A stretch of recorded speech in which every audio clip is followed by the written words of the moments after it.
Now, as we try to determine if this series converges or diverges, it's fairly complicated to try and come up with an inequality to compare it to a known convergence of a series. And so what I'm going to do is look for the limit comparison. And to decide what I may want to compare this with, so I'll be looking at the limit as n goes to infinity. I'm going to be taking the square root of n to the fourth minus 1 over n cubed plus n. And a good comparison, if I think about this, if this didn't have this -1 term, this would be the square root of n to the fourth, which is n squared, and this higher powered term's an n cubed here.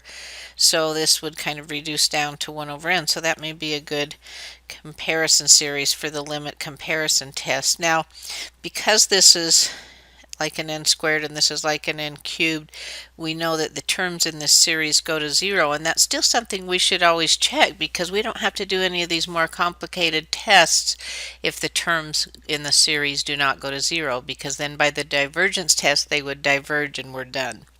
But these terms do go to 0, so we need to check further.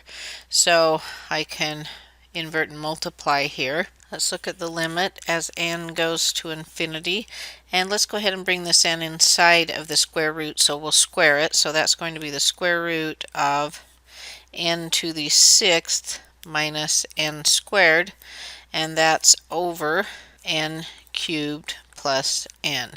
So trying to compute this limit, we can multiply by 1 over n cubed, numerator and denominator, and we would have the limit as n goes to infinity of, again bringing this under the square root, we would square it. So this would be to the sixth, so this would be a 1 minus 1 over n to the fourth, and then that's going to be over 1 plus 1 over n squared. So now we can let n go to infinity, this will go to 0, this will go to 0, and so we see our limit is 1, finite and greater than 0. And so our comparison, we used 1 over n, and since we know that if we're looking at the series whose terms is 1 over n, this is the harmonic series and this diverges, and so by the limit comparison test this series also diverges.